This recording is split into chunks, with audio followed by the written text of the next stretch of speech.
It's my super duper pleasure to introduce Nancy Shrodes, albeit virtually, back to Tufts. Nancy graduated in 2011 with a double major in environmental studies and Spanish. Within the environmental studies program, she focused on the science track. And I think her career really is a reflection of someone who wants to take the science and try to communicate to diverse stakeholders, including many that speak Spanish. She was also a minor in communication media studies. After leaving Tufts, she earned a master's degree in water resource engineering at Loyola Marymount University and also received a certificate in sustainability. For the last 8 years, Nancy has worked at Heal the Bay and is currently the Associate Director of Policy and Outreach. She really combines the science and the community engagement with a goal of protecting watersheds in the LA area. And recently, she was appointed and will be taking on a new position as part of a very large safe clean water program funded by the LA County. Nancy's going to begin today with a short presentation, then I'll ask her a few questions, and then we'll open up to a general Q&A. Nancy, thank you for coming back to Tufts. It's great to have you and looking forward to having our conversation. Thank you so much, Colin. It's an honor to be here today. And I'm just so excited to be back on the hill, so to speak. So I'm going to go ahead and work on sharing my screen. And y'all see that? Yep. Perfect, great. So thank you so much for having me here today. I want to start off the presentation by acknowledging that wherever you're viewing it from today, that we are all residing on stolen lands of the Indigenous people. And I'm currently in Manhattan Beach, so this is Tongva and Keech tribal territory. So I'd like to give my respect to elders past, present, and emerging as an acknowledgement of that. So I'm going to quickly review, although Colin did a great job of kind of my experience at Tufts. I absolutely loved my experience. It's so weird to think that that was so long ago that I'm coming upon the 10-year reunion mark. And I'm originally from Los Angeles, so when I thought about going to Tufts, I figured it'd be a good time to experience what actual weather is like. I absolutely loved sledding down President's Hill when the first big snow came. And my friends still tease me about the first snow that happened. And I asked if I should bring my umbrella with me outside going to class. And so, yeah, I definitely, in the environmental studies track, I worked on the environmental science side of things. So that's more of my jam. And I did a lot of different things at Tufts. I was co-captain of the volleyball team my senior year, Go Bows. And I was able to study abroad my junior spring semester because volleyball is a fall sport. And that was one of the big reasons I went to Tufts, to be able to, play volleyball, study abroad, and also get involved in a lot of extracurriculars. So I sang in gospel choir the springs there where I was at Tufts, and I was part of the Tufts Dance Collective. I'm not even sure if that's still a thing, but I really loved being able to pursue my passions, both academically in the sciences, but also in these extracurriculars. So I wanted to start off with a quick trajectory of my time at Heal the Bay. As mentioned, it's been 8+ years, so it's been quite the time. So I started as the volunteer manager, and then I moved into the education and outreach manager, and that's where I started getting pulled into some more of this campaign work. And then May 2018, where I was midway through my graduate program, I was promoted to Associate Director of Policy and Outreach. So as volunteer manager, I did a lot of different things. I ran volunteer orientation, so I was the welcoming face of Heal the Bay to get folks involved. I also ran our tabling programs, where we would go ahead and educate folks one-on-one, let them know different campaigns happening at the time, get them to sign up for our email updates. And also I did a lot of programming work when it came to like party planning, which is a great skill to have, I will say in general. So I throw this big volunteer party for all of our amazing volunteers who are the blood work of Heal the Bay. And I would also help with our annual gala, which is our huge fundraiser of the year.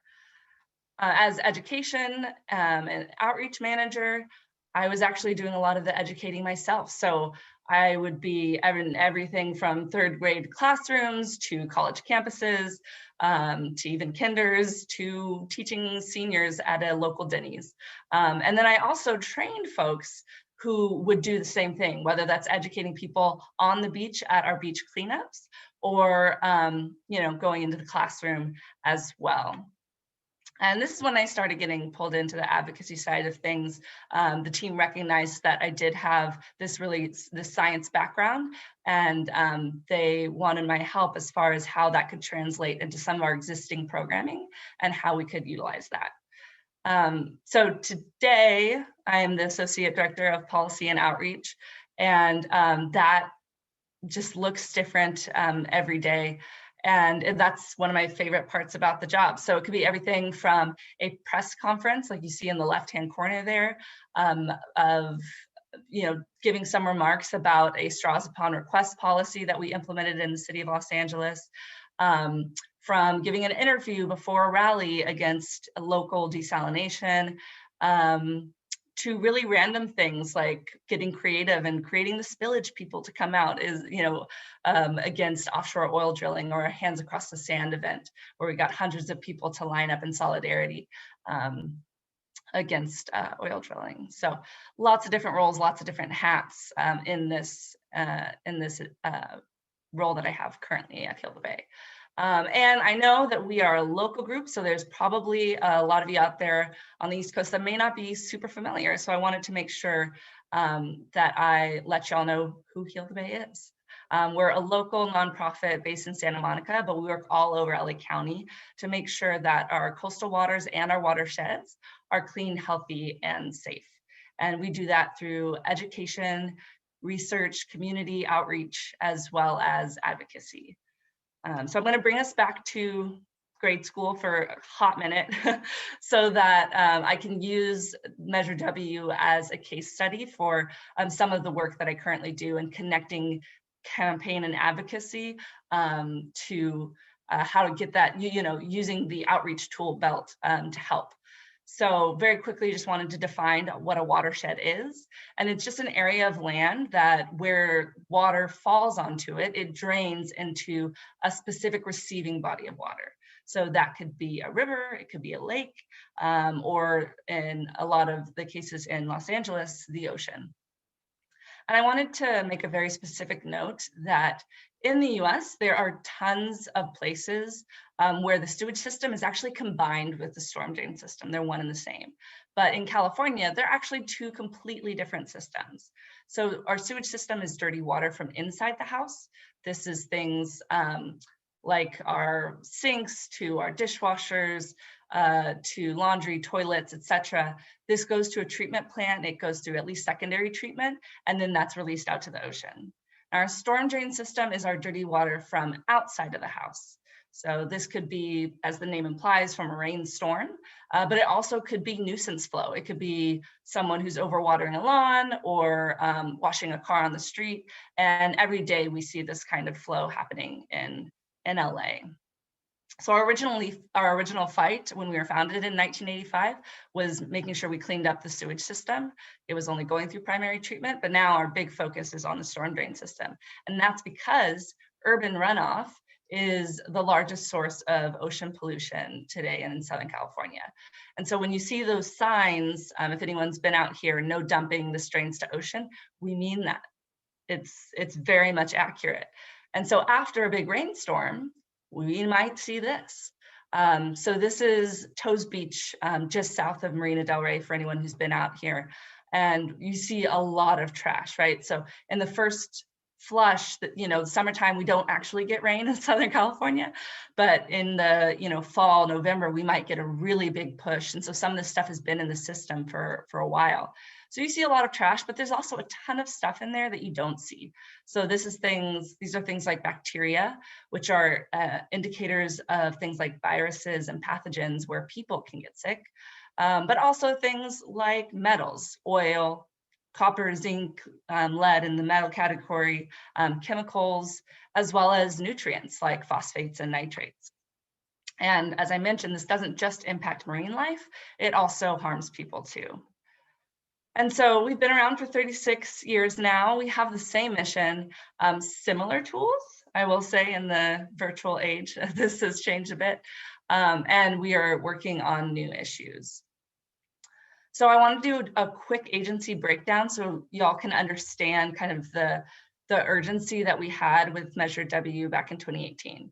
So we know about the Clean Water Act, which was passed in 1972, which created the EPA to set pollution limits, both public and environmental health being protected in this realm.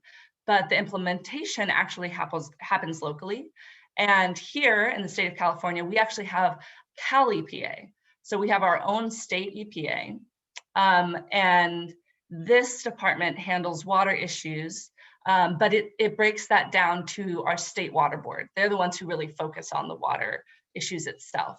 But because California is so big, we have 9 different regions. So Los Angeles is in region 4 of our local water quality control boards that work with these water quality issues. And they work on many different things, including the MS4 permit, and that stands for Municipal Separate Storm Sewer System. So we use jargony words like MS4 to make it much more simple. And the actual implementation and enforcement of the Clean Water Act actually happens at this local level. And why this matters?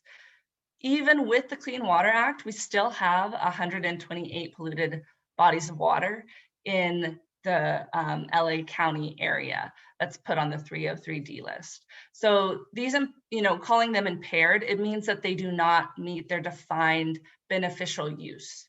And that's kind of measured by TMDLs, which are developed for each listing. Another jargony word, but for those science nerds out there, TMDL means total daily maximum load. So how much of a certain pollution that body of water can handle on the daily. This is different depending on which body of water you're talking about, and for particular different pollutants. There's some that exist in some areas that don't exist in other areas. And every municipality itself is required to meet those TMDLs by a certain timeline through that MS4 permit. So again, it's kind of different depending on which city we're talking about or a collaborative watershed. And so cities and regional watersheds complained that they didn't have enough money to clean up their acts and meet these TMDLs. So what was the solution? Finding them funding. It's all about the money, right? But before we worked on funding, I was part of this project, an educational campaign 3 years before Measure W was even on the ballot. And it was called Know the Flow. So this was this educational campaign to talk about, where does our water come from in LA? What are the challenges with these imported water sources? And why do we need local water like stormwater? When you asked, and I have asked it many times through these presentations, where does water come from in LA? Sometimes you get Washington State or the faucet. So this clearly was a need in the region to educate folks about why there was this need to capture the free local stormwater that's coming right to us. And I want to acknowledge that this didn't happen in a silo. I am talking about this case study as a victory for Heal the Bay, but it was a victory for our Water LA. So it's a coalition, and it's a diverse coalition of community leaders and organizations from all over LA County to create a strong water future for Los Angeles. The goal is for safe, clean, affordable, and reliable water for all the ways that we use it for now and in the future. And our coalition works with community groups, environmental and clean water advocates, labor leaders, business leaders, and municipalities, as well as other public agencies. So I think this is a very unique coalition that was created, and a huge part, like the victory wouldn't have happened without this coalition working together. So Measure W. This was on the ballot in 2018, and it was a heavy lift. We worked, that coalition, we worked with the Board of Supervisors, which is the governing agency of LA County, to advocate for equitable local job building, multi-benefit and nature-based solutions to capture stormwater through this measure. And the measure was asking Angelenos to tax themselves. I will say that again. The measure was asking Angelenos to tax themselves. So this is a heavy lift, right? And it would take at least a 2/3 vote. It was a 2-cent parcel tax per square foot of impermeable surface. So if the water couldn't get through, like cement, concrete, things like that. So your roof, your driveway, those areas of property. And it does raise nearly $300 million for these types of projects. So cities could start to meet their TMDLs and comply with those MS4 permits. Now I have a cool little video here. I'm gonna make sure that I have, yes, I share the computer sound, so bear with me.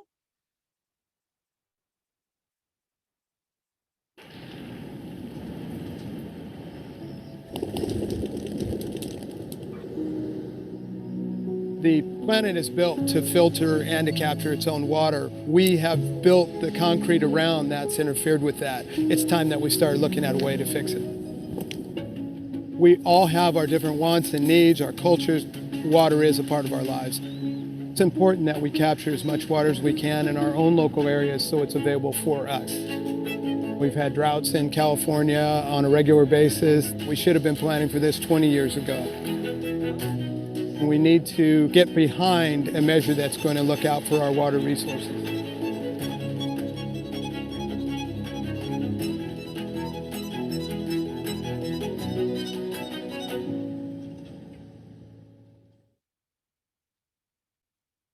Awesome. So I'm going to talk about now the outreach and campaign tools in the tool belt.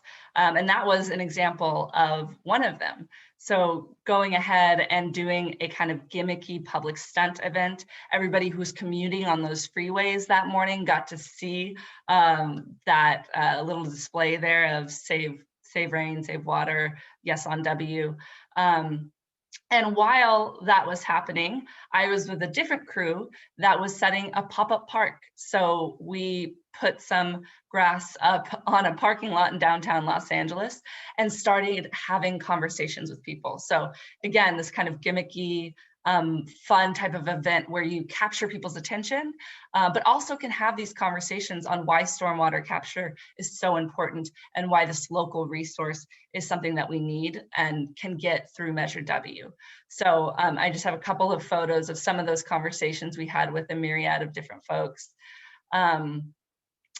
And we also, as I mentioned, do cleanups. This is one of the programs that we are most famous for. And on Coastal Cleanup Day, we get anywhere from 12,000 to 14,000 participants all over LA County. So we had a cute kind of selfie station where folks could take pictures with these little drops of yes on W, you know, save rain, save LA, and things that they could post on their own Instagram. Another tool that we use at Heal the Bay, again, some cute little kiddos there with the signs, is actually utilizing our social platforms. We have over 100 million followers between, you know, Instagram, Facebook, Twitter. And that's a great way to get our messaging out. We also used our email blasts. You know, we have 15,000 dues paying members, but we have, I think, like 65,000 people that are on our email list, where we could communicate this messaging of like, hey, this measure is going to be on the ballot in the fall. You need to vote yes, and this is why. We also went to press conferences. This is one with Mayor Eric Garcetti in front of Echo Park Lake, which was created as a stormwater capture project on its own. So it was very symbolic to be there. And it's a local resource, a park and a lake. There's little like swans you can ride through, or swan boats, I should say. You don't ride swans. But it's a really, really cool resource for a local community that uses it all the time. So advocating for more nature-based solutions like that park. We did some phone banking, a lot of phone banking. And this, you know, even if you don't catch someone that night, you still can leave a voice message. So you can say, hey, I'm a volunteer with Heal the Bay, and we want you to vote yes on W, and this is why. And we also catalyzed a movement, again, this is coalition-wide, to make sure that you can see in that bottom corner, we had 60+ people show up at the Board of Supervisors meeting in the summer when they went to put that on the ballot. This is incredible because these meetings happen on a Tuesday, like in the middle of the day. So to get that amount of support and people coming out to say, you know, a water secure future for Los Angeles is important, vote yes on W, is really, really remarkable to me. And then also local partnerships. There was a yoga studio in Manhattan Beach that really wanted their membership to know about it, and the people who participate in their classes to know. So we did a special beach yoga event, and we talked to those who attended about it. So, you know, using existing programming like Know the Flow and educating folks, using things like our beach cleanups that already exist, email blasts, as I mentioned, press conferences and rallies, phone banking, and getting people to actually come out and give public testimony. That was both in English and Spanish, and even local events, as I already mentioned. We did it, which was amazing. 70% of the county voted yes on W to prevent ocean pollution, protect our wildlife, and capture and reuse stormwater. And I want to reiterate how important it was that our Water LA came together. You know, it wasn't just water wonks like Heal the Bay that live in that water world. We had labor with us and behind us too. And that was so important about making sure that this measure was equitable. And so now, today, we have the Safe Clean Water Program.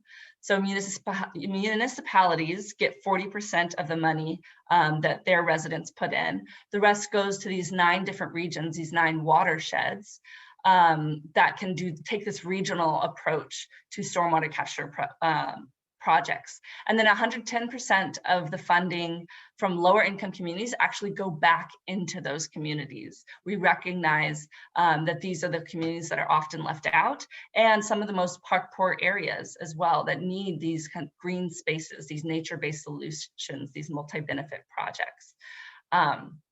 So it was a really awesome ride, awesome victory, and now we're in our 2nd year of this program. So that's all I have from the PowerPoint perspective. So let me stop my share and we can go ahead and get back into the conversation side of things. Thank you, Nancy. That was amazing. I'm really struck by a couple of things you said. One is that the importance of coalition building and getting the word out so people actually know to come together and work. And I'm kind of curious, as you sort of reflect back on your time at Tufts, what were some of the things that sort of prepared you to sort of do this coalition building, to sort of think about ways of sort of building connections and being effective in this role that you've taken on? Yeah.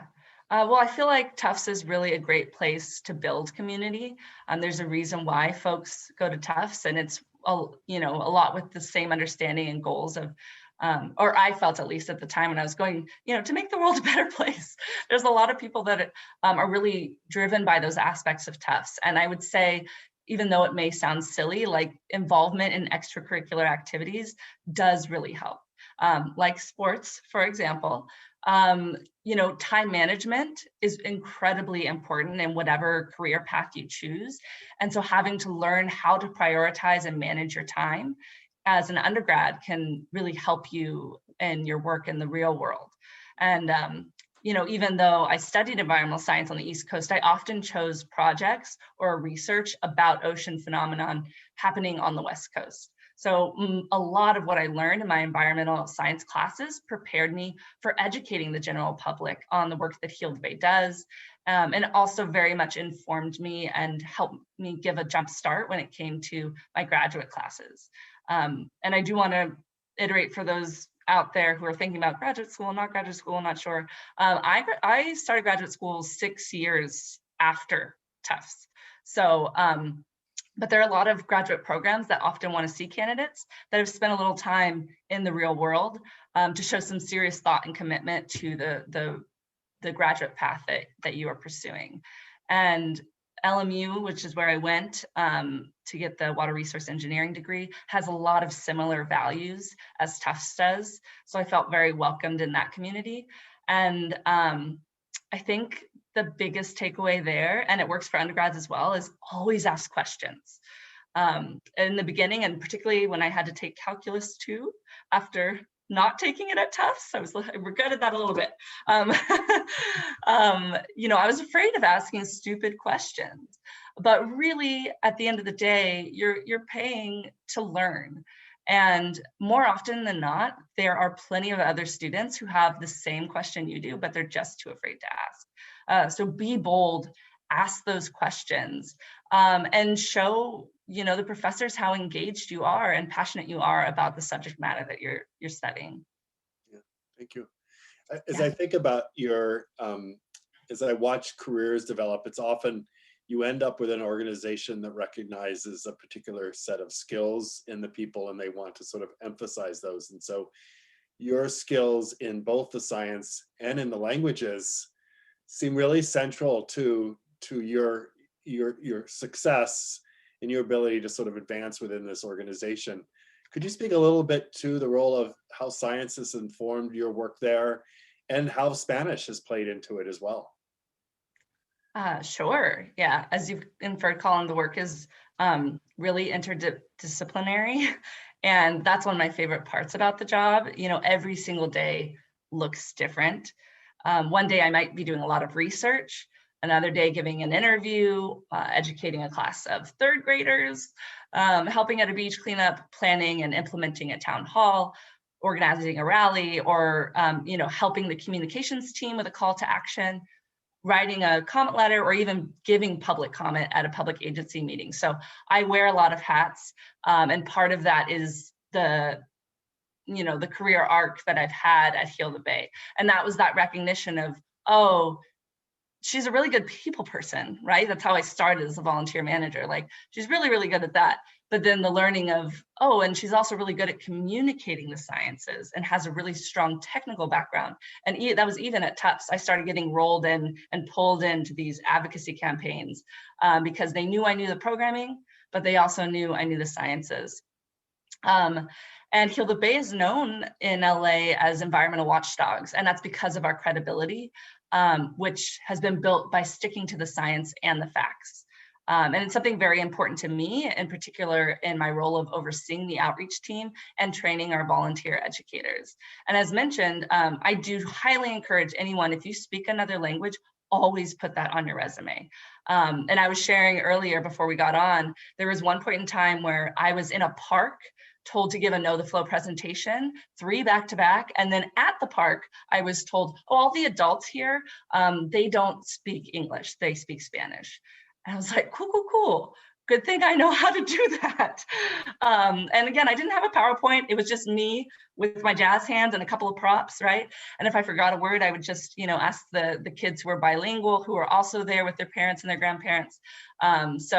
And it was definitely a part of the reason why I was hired at Heal the Bay, because I did have that skill set. So if you do speak another language, always include that on your resume.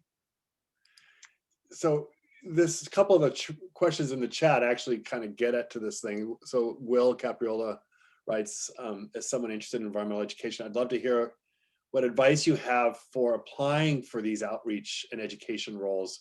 What kind of strategies did you develop for getting people excited to act and to hire you? Was it just purely saying, I'm going to volunteer first, and then all of a sudden it cascaded, or had you done a bunch of things in advance that allowed you to get your foot in the door? Interesting. So for my path in career, particular, I worked at the Fund for the Public Interest for a year out of college. And that was like 1 year of like business school, basically learning. And it was really hardcore, but I ran a canvassing office. So I learned to pick up on body language, and I was training people on almost the daily, and hiring and firing even. It was a really kind of intense role, but I learned a lot from it. And with Heal the Bay, I even remember my senior year when I was looking about like, okay, where do I want to go? What's my next career path? I wrote in my planner, Heal the Bay, because I had it in my mind. I was local, you know, in Angeleno my whole life until Tufts. That was someplace that I already knew about and I was very much interested in. So I think I applied for like 5 different jobs that Heal the Bay had open, just being like, please take me, please take me, please take me. So for me, it was just getting at it, putting a really good cover letter together and getting my foot in the door. And then that's, if you get the phone call, you know, to be emphatic and be excited and give a sense of your personality. If you can get your foot in the door to the interview, I feel like that's going to get you there. And as far as what you can do beforehand, like that was kind of what I would consider my lucky experience. I would absolutely say volunteering. When new positions open up at a small organization like ours, it's not necessarily very frequently. Being a volunteer at the organization, you have the best opportunity to jump in and get in that applicant pool because people already know you. You've already made those relationships. They know they can depend on you. So you will be a strong applicant who will probably make it to the final round at the least anyway. So if you have the time and capacity, you know there's something you're super passionate about, whatever kind of nonprofit realm that you're interested in, I would absolutely recommend volunteering. Yeah. Thank you.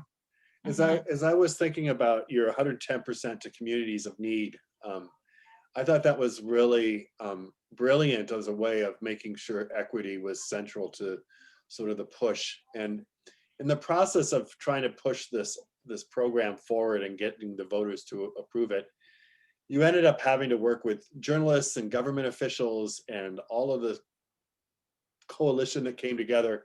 How much was how did you effectively sort of get the government behind it? What role did equity have in sort of the sell and getting people to support it by such a big margin? That's a great question.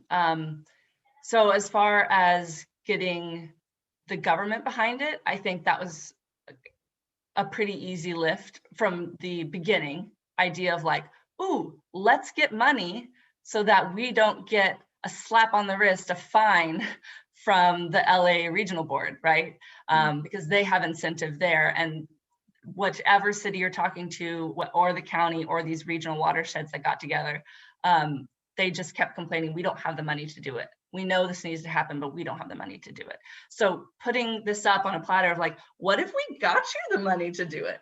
That seemed like, yeah, of course they'd be behind that. But the heavy lift, as I mentioned, was getting Angelenos to tax themselves. That's a really big ask, knowing that there are already so many taxes that are levied. And so I think working with the county to make sure it was equitable was a big challenge. Not to say that the county doesn't believe in those types of things, but I think we just kept to have to push them and make sure that that was within the language.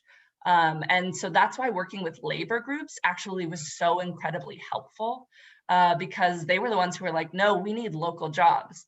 And half of those people who showed up when the county was deciding to put this on the ballot in that fall of 2018, half of them spoke Spanish and gave public testimony speaking Spanish. So these, we know a lot of times when it comes to equity, those who are low income and, they bear the brunt of a lot of pollution, whether it's air quality or water quality. And that's, that environmental justice is incredibly unfair. So it's really important that for us, as well as the partners that we worked with, that we made sure that, park poor communities, low-income communities had that prioritization and equity within the language of the measure itself, so that we could have in these park poor communities, perhaps parks where we can reduce the heat island effect from a climate change perspective, right? When you see all of this concrete, when you stand on the asphalt of a basketball court, it gets real hot. But if you have a park that's in the middle, it can help absorb some of that carbon dioxide. It makes it cooler in the surrounding areas. And even just providing shade and a place for folks to recreate. When you go through Los Angeles, when you see it from Google Maps from a top-down view, you see there's a lot of concrete. So that was very important to us as well. And we were very lucky to work in a coalition that had such a good grasp on what that could look like. And it even translated to tax reductions for low-income seniors, and making sure that some of these materials are distributed in multiple different languages. So equity came across in a lot of different areas within this measure in particular. Could you talk a little bit about how journalists played a role in getting the word out? Sure. Yeah, I mentioned a lot about having, giving interviews, and that's been part of my role since I started at Heal the Bay. And it's really important. Journalists help put our priorities on the radar that extends far beyond like our community of supporters, but can even catch the eyes of public officials. And so every environmental policy, it needs an environmental champion or a few in the legislature or local public seats to be brave enough to co-author a bill or an ordinance. And they do this because Heal the Bay advocates for it with our credibility and our science-based advocacy, because they hear from their constituents about changes in policies that they want to see, or maybe they picked up the paper, right? So, yeah. Alan Rutberg writes, what messages were most effective in persuading the public? Can you evaluate, assess like what's getting traction, what's not? Do you develop that over time? What messaging works? Yeah, I think that would be a better answer from our communications team because they actually can track metrics as far as, okay, we put up this Instagram post or we put up this tweet, how many views, how many retweets. So they can actually look at those metrics. From an educator's standpoint and point of view, it's really helpful that folks understand where our water is coming from. So in LA, most of it is imported. Over 80% generally of your water is imported water. That's from Northern California, that's from the Colorado River, and even in the city of LA from the LA aqueduct, like Owens Valley area. So, and all of these sources, they cross fault lines multiple times. So everybody talks about the big one, right? We're California, we have earthquakes. That would cut off our water supply, and that scares people, right? But then talking about, here are some local solutions. Like, we go to local schools, we buy food from local farmers market. Why wouldn't we capture this free water that's coming to us, right? It takes a lot of energy, takes a lot of money to import this water. It makes sense to capture this water and use it here. And that helps to offset that supply need. So just really trying to be clear about communication and the challenges we face. And particularly because in LA, we really end up drinking snow from those imported water supplies. Climate change is a huge factor, as in why we need to go ahead and take in this local water supply, because that's going to totally change how we rely on snow melt and the reservoir system that's beautifully created as it is, and how the runoff time might conflict with the snow, and if it comes down as snow or if it comes down as rain. So really being able to describe the challenges helps propel you to, here are the solutions. And stormwater capture is one of the most important, one of the least costly things we can do to prepare ourselves for future challenges. So it's interesting. I actually have my roommate from college is a water lawyer in Riverside.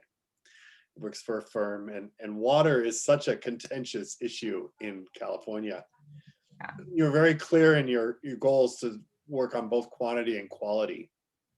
That I'm wondering what has been given the sort of complex laws in California around water that employs lawyers and gets communities fighting against each other. What has been your biggest challenge around water issues in California that might span, from law to sort of public perception? I think from an education standpoint, it would be communicating that idea of how climate change is actually going to impact not only water supply, but also things like sea level rise and the increased intensity and frequency of storms. But from a water quality perspective, this is a huge focus of Heal the Bay.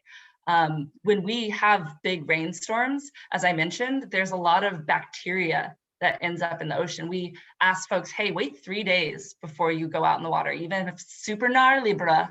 Like, even if it's a great day to go surfing, wait 3 days, because you can get an eye infection, an ear infection, stomach flu, skin rash, because the bacteria is an indicator of viruses and pathogens that might be in the water. So for us, from the public health perspective, that's incredibly important. And then, so we have actually a beach report card, and we have it every single day up and down the West Coast, actually. So if you go to beachreportcard.org, you can check it out, and we give A through F grades on our various beaches, which is really cool because 300 parts per fecal coliform, doesn't necessarily mean a lot to the average Joe, right? But if we can translate that into like, hey, your beach is doing great, it has an A grade, or like, your beach has a D, you should go to a different beach before you head out for that day. That's super helpful. And we actually have a river report card as well.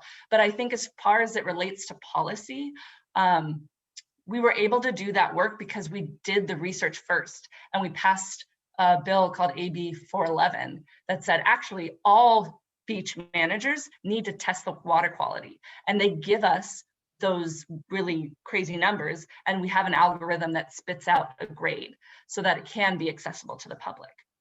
And so that's how we see this change. And we have an annual report card that we build out with the top 10 best beaches and the top 10 beach bummers.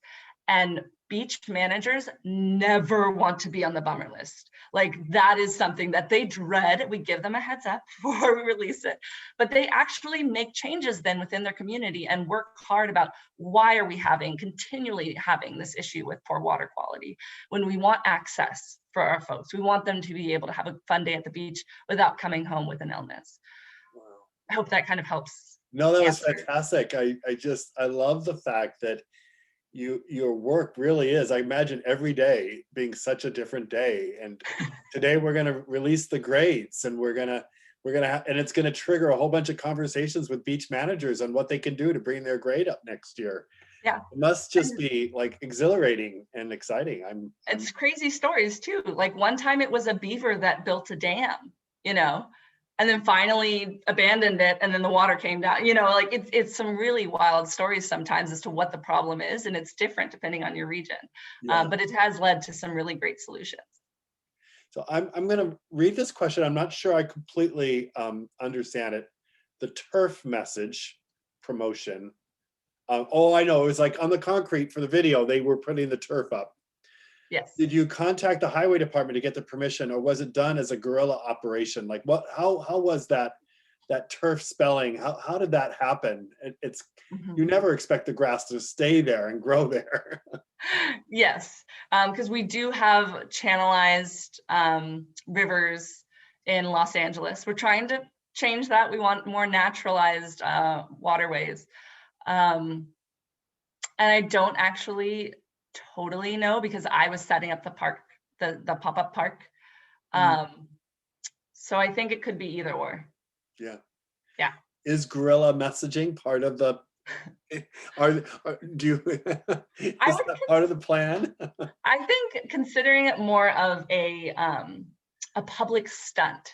And we've done this any number of times with the plastic bag ban. We had the plastic bag monster, and then we had like the reusable bag champion. And we went from downtown LA all the way to Santa Monica on the expo line. So we had little battles in Union Station. We had little battles at USC, and we just kept stopping at different areas. And it was an attention grabber, and some people put it on their social media. And so the idea of like really funky, fun public stunts that not only we can record and share, but like the public gets into, and it's like, what is happening right now? And we're like, see that monster? It's made of plastic bags. This is what the average person uses every single year on that costume right there. So let's go reusable, So I think the idea more so of, rather than like guerrilla operations, but doing kind of fun public stunts that are attention grabbers, that could possibly catch the eye of some media, or cause some interviews or some dialogue to bring the conversation up. So we have a potential, a future jumbo at writing questions in the chat. Oh, great. I'm planning to apply to Tufts. How can I prepare myself to be ready for rigorous ENS major programs? So anything that, any courses, any, I mean, you did so much. So what were the things that you maybe in hindsight, like, oh, I wish I had done more of this, or, you know, any regrets, any like, damn, I really nailed that one. You know what? I wouldn't say I had regrets. Like most students at Tufts, and I think that was the big shock, but don't let it scare you. But like most students at Tufts were really, really smart. Like it's you know, the application percentage that get in, I see getting low and low every year. I'm like, gosh, I sure was lucky. But you know, I took a lot of APs, and I think that really helps, taking AP classes if you can, to be in those honor classes, to try and have those higher level conversations. But honestly, I think, you know, my first science class at Tufts, like taking the huge bio class with like 300 students, and I got like my first F on a test, and I was like, oh, I don't do that. I only get A's. Like, what's happening? And then I went to the advisor, and she was like, you're gonna pass this class. Like, don't worry about it. You know, study better for the next test, but you'll do it. And I did. But having that acknowledgement that like there are people who got A's on that test that were in the room, right? So learning Tufts, I don't know if there's so much you can do beforehand, maybe taking some college courses in the summer beforehand if you feel like that would be helpful. But I actually felt like the experience itself at Tufts was what was really helpful. Like, I don't think I really understood critical thinking until I was challenged with these classes. And my GPA was not super low. It actually ended up being really high, but it took a couple of moments to relearn, okay, so how do I study in this type of challenging atmosphere? And I think also just, I mean, it sounds crazy, right? Like a double major and a minor, but I ended up really just taking courses that I loved. And that was the beauty of it, right? Like there wasn't a lot of overlap between Spanish and science classes. But I studied abroad, which I really have wanted to do since the 6th grade. And I got 4 of my credits I needed for my Spanish major. So I just had to take like 1 Spanish class a semester, and that was fine. And my physics, you know, advisor at the time, where you just assign someone, he was just like, I don't think you can do this. And I was like, well, what if I show you the math and come back? It's like, okay. And so I showed him, okay, this is how I take all these classes and how I double major in these 2 really random things. He was like, you did it. You have my blessing, you know? So I don't know if there's too much you can do necessarily as far as preparation, but I will say the experience is more than worth it. I was able to be a Renaissance woman at Tufts. And again, I don't know if I would have the same critical thinking skills I have now if I didn't develop them through the classes I took at Tufts. Yeah. Well, thank you so much. I look forward to sort of bringing you back to the Hill and walking campus so that we can see the light together. And I would love to share, the program developments and environmental studies, and have you get to sort of see what we're trying to do.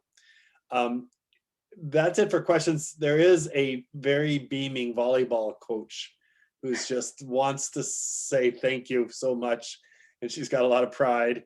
So, but I think we'll end there, and thank you so much. I did want to make one quick announcement. We're going to put in the chat.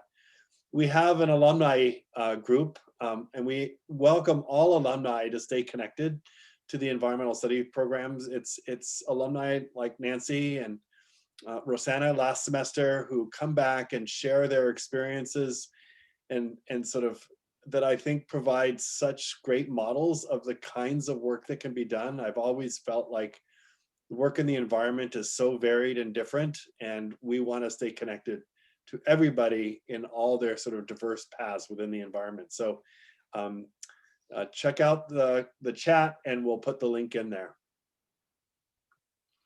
Awesome. And I think I might actually already be on it. Oh, no request to join. So I will join. One last thought for any current undergrads at the at Tufts that we didn't mention beforehand. I am a huge believer in internships.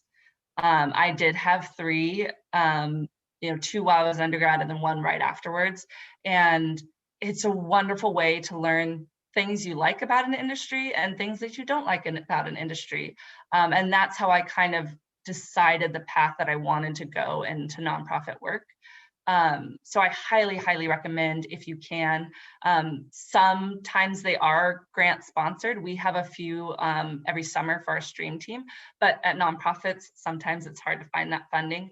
So, it might be one of those things where you have to like live with your parents for a summer and, and do your internship. But I highly, highly recommend internships to help you kind of find your path. And it could be in a lot of different areas. One of mine was in media, bona fide productions, trying to see, oh, would I like the film stuff? Or, do I want to do this? Do I like aquarium stuff? Or the Conservation Law Foundation, where I spent a summer after Tufts, after a nod from Julie Dubrow, who was head of CMS at the time, and said, hey, do you know what you're going to do when you're graduating? Here's the paperwork. And I was like, no, but I love the ocean and I love communicating. She was like, oh, I got an email in my inbox just today. So stay in touch with Colin and whatever professors you have. They might have opportunities sitting on their desks that come in that morning that could really help your career path trajectory. Great advice. And if you ever need an intern, send it our way and we'll post it to our newsletter. And I think California is now the #2 college, state for Massachusetts #1, California is #2, New York is #3. And I'm from Seattle, and I've seen more students from Seattle than I've ever saw before. So Tufts is becoming quite well known. Lots of students coming from the West Coast. So if you have internships, we probably have a lot of local students that could help you out. We do have internships. There's less and less right now in the time of COVID, as that kind of is difficult to not be in the same room and like be able to take YouTube meetings. But we do have some that are posted on our. So we go to healthebay.org.